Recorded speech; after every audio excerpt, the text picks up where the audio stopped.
Recently, I was with a friend. We were discussing about what good or bad is all about. We had a stretch debate about what we should consider good or bad. And one thing I noticed was that good and bad, according to his own definition, was defined based on what the dictionary says, especially when we checked it on Google. Good means a quality being approved, a high quality, a high standard of settings according to the way the society defines it. Bad means the opposite, which means poor judgment, low quality, low standard. So let's bring these two traits into humans' endeavors, especially when it comes to how human beings relate with each other. So what is good? What is bad? In my own perspective, I've always tell people I don't think there's anything called good and bad, except if we judge the consequences of every actions that human beings have tagged to be good and bad. And I will explain it in full.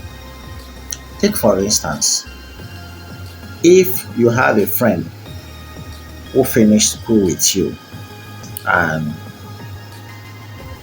they are, he or she happens not to have gotten a job. In this case, let's use a she. Then she walk up to you one day after you have started working, you've gotten your own apartment, you've started living on your own, and she asks if she could be squatting with you. And you agree and you say, yes, well, why not?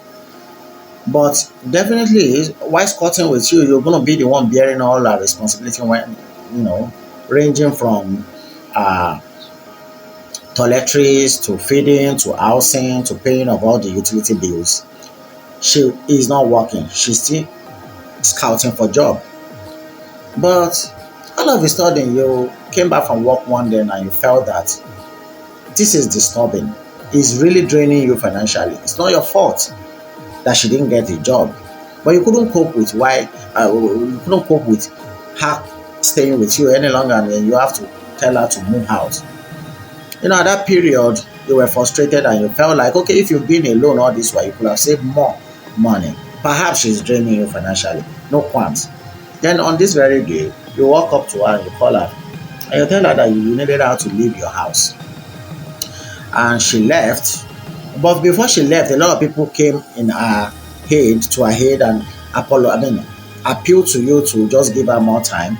Even the neighbors in your vicinity had to come on her behalf to, see how they can probably solve the issue that you might be having with her. It's not as if you have any issue with her, but you just wanted her to go.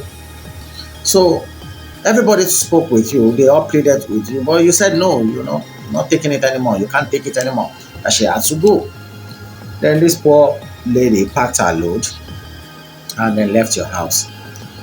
Then while she was going on the road, she got to the bus stop. She got to the bus stop and she was still thinking of where to go because she actually didn't have anywhere to go. All of a sudden, a car passed in front of her. And then it happens that the lady driving the car noticed her and remembered that they went to school together. She reversed and parked the car and came out and called her by the name. Let's assume the girl's name, the lady's name is Joke. And she said, "Hi, Joke, how are you?" But unfortunately for Joke, because she hasn't seen her friend for almost like 4 or 5 years, so they've lost contact. She looked at her friend who just stepped out from the car and said, "Hello, madam, I don't know who you are. How do you know my name?"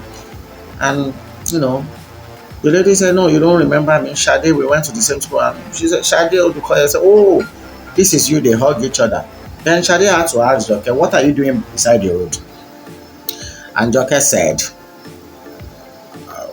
"Well, it's a long story. I've been facing this." Then before she uttered any other word, Shade said, "Okay, before anything, just bring your bag." She put it at the back of the seat and she asked her to join her in the front seat. So they both, went on the ride and while Shade was driving, Joke narrated all her ordeals to Shade. And Shade promised to help. And she actually did. She drove her to her house, showed her around, even gave her an apartment and help her look for job. So it happens that after Joke started working, things turned out to be good. She received a high paying job, beautiful salary. And in the after 1 year, let's say 1 year has passed, Joke is now swimming in money, like they used to do in your Nollywood movies. And she's okay according to the standard of the society. She now have her own ride and her official car, so to speak. She she's doing well based on the salary she's receiving on a monthly basis. And she drove down to where she used to live before, where her former friend once about her, where she was squatting. And when the people of the area, especially the neighbors who were pleading on her behalf, they still happens to be living there, they all exclaim, "Ah, Auntie Joke, what's up? How have you been?" Then Joke thanked them for what they did for her last time.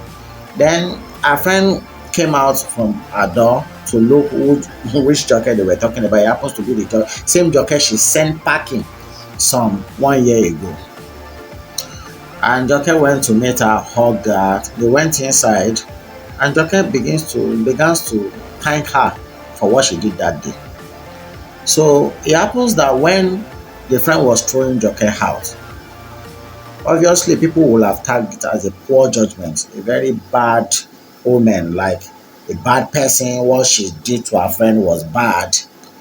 But what happened, because of the fact that she was thrown out at that very moment, at that very point, she met Shade, who eventually helped her. If she was not thrown out at that very point, she might not have met Shade again for the rest of her life. That would have been a missed opportunity. So, in your own judgment, if you're watching this video, what would you say happens? What would you say the friend did to her? Is it good or bad? Based on that. So let me now give you another narrative. I watched this in a movie. The title of the movie is In Time. The main actor of the movie was Justin Timberlake. I think the movie came out around, forgot it, probably between 2008 and 2012. In Time. So it happens that they were using time in the movie as a legal tender. Everything they were doing in the movie was based on time. If they are going to buy any market, they are going to buy any exchange for any commodities, they use time, and the time is imprinted on their hand, like as if what's it called?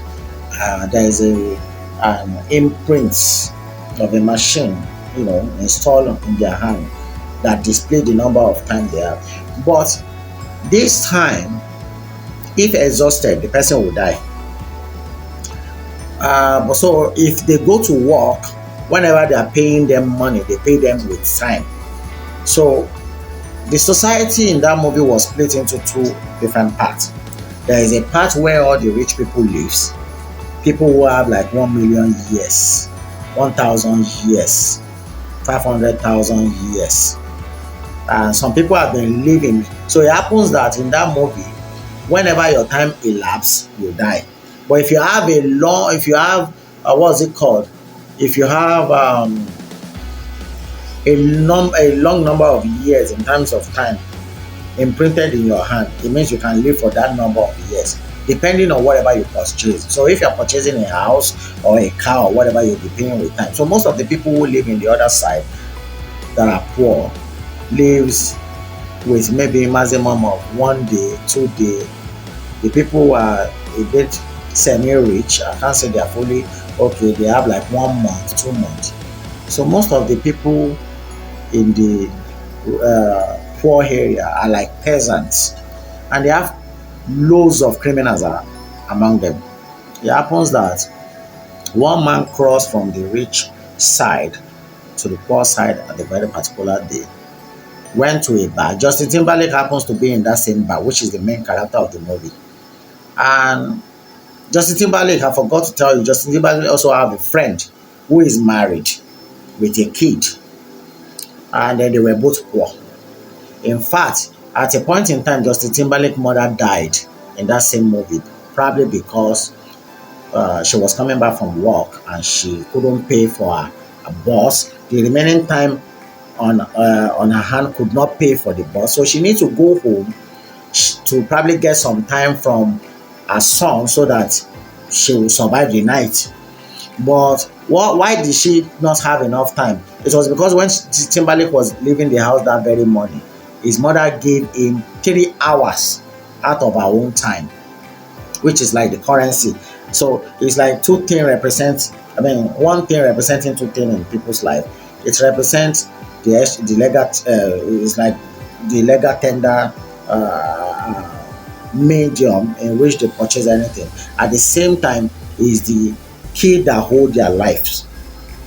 Probably the movie is mostly done for the advanced thinkers, people who are, you know, a little bit like me, so to speak. And they, if you watch the movie and if you watched it before, you will understand. But to cut the long story short, this man came with 100 years from the rich territory, enter into Justin Timberlake territory that are filled with peasants. So some guys saw, and he wasn't covering his time. So when some hoodlums, some miscreants saw the the man and the time he was carrying, they tried to rob him. Justin Timberlake created the scene there to distract them, apprehended the man and ran away with the man. So while they were at the bridge, they were talking. So Justin Timberlake was eager, was asking the man, why do you come here? You are not supposed to be here. You came from the other side, I suppose, judging by what you have in your hand. So why are you here? The man, it happens that the man was frustrated. He was about to commit suicide. He actually wanted to die.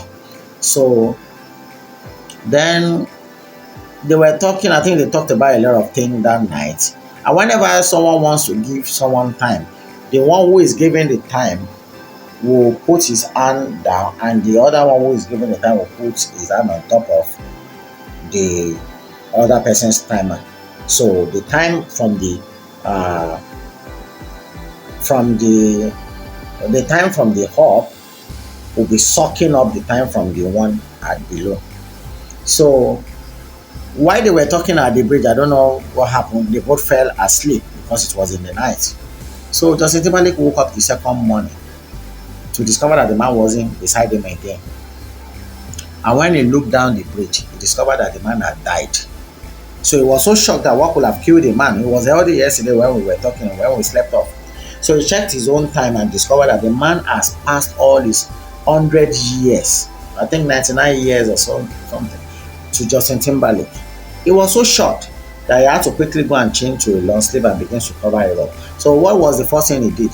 He went to see his friend, and he gave his friend 10 years out of the time, like, okay, we've been pals, and when we suffer together, but now someone gave me his time. So he passed 10 years to his friend, which is where I am going. I'm not narrating this movie for the purpose of how beautiful the movie is. It's just to probably pinpoint what good and bad means.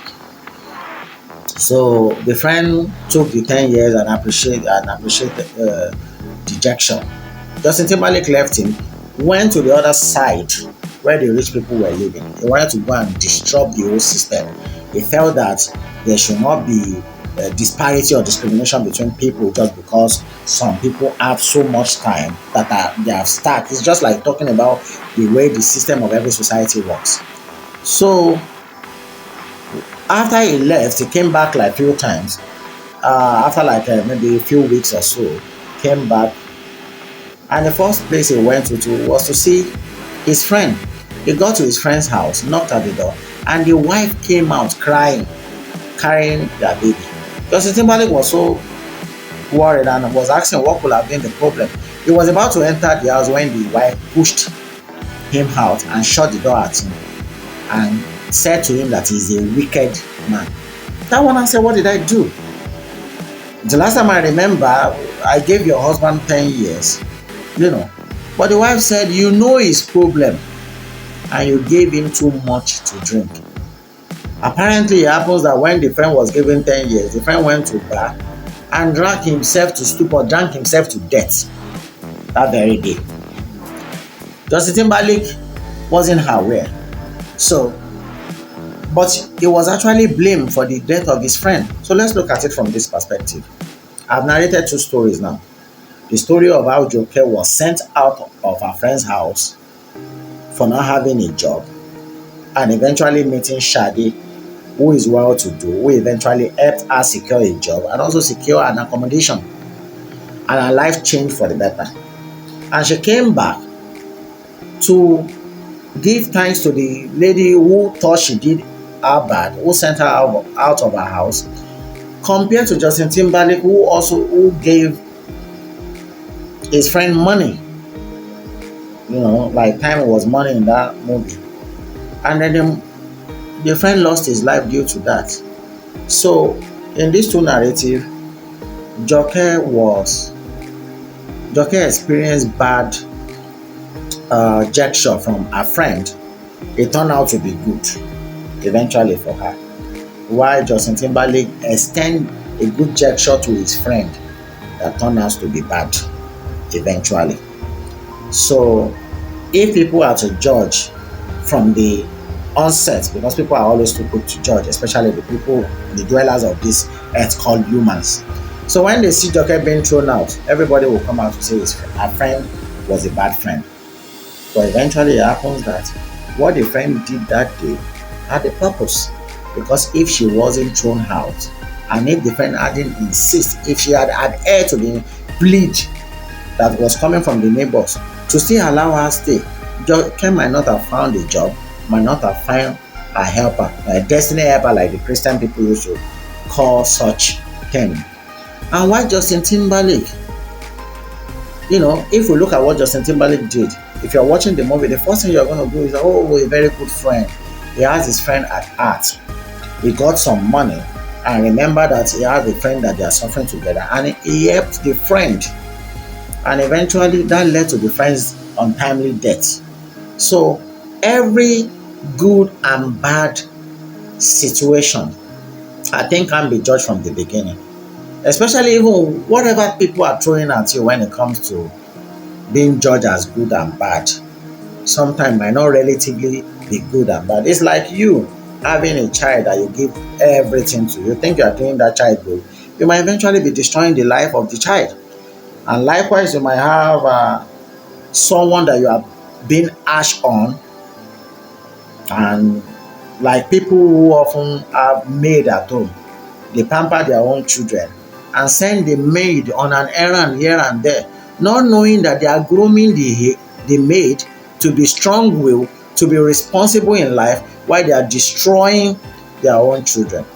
So I believe that human beings misjudge what is good and what is bad. Sometimes even a person cannot fully say what I am doing is good or bad, because sometimes, in most cases, bad comes to become good, while good turns to bad.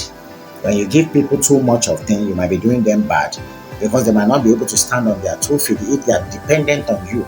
But sometimes when you throw them away, or when you are being harsh on them, and when you show them the door, you might actually be pushing them out to things that will help their life in the future. So guys, I think this is where I'm going to stop tonight. This is around 11:30. I had to record tonight because of my kids. I don't want anybody to distract me while I'm recording this. Until we are going to see again, I want you guys to probably like my video, share it with your friend if you have learned one or two things from what I've discussed tonight, especially people who easily judge good and bad based on their own perspective. Probably to enlighten them that sometimes the end result is what determines whether someone is good. And even if you are in Nigeria like I am in Nigeria, I remember in 2015, a lot of people felt that the new administration that is coming in is good because of what they were singing. Then they were singing changes, change here, change there. And I'm sure everybody have actually seen the change. And, eventually the result of what they voted for in 2015 and perhaps 2019 has really give them the insight, have enlightened them a little bit about how to trust people and how to think people are good or they are bad. But in the real sense of it, it is wrong for anyone to come up and say something is good or is bad based on the way they perceive it. If you pay attention to every bad gesture that is coming towards you, it might actually be helping you to shape your life into becoming good. And sometimes when people give handouts too much, you give money here and there, you might actually be shooting yourself in the foot by being dependent on somebody. Whatever if that person is no longer there, or if that person die all of a sudden, how are you going to survive? It might and it might not be glaring to you at that period that when that person was giving you or handling you all those things, it might actually as well be doing you bad without him or her knowing. So I want you to probably comment on the below this comment section, just to give me your own insight about what you consider to be good and bad. Until we meet next time, bye for now.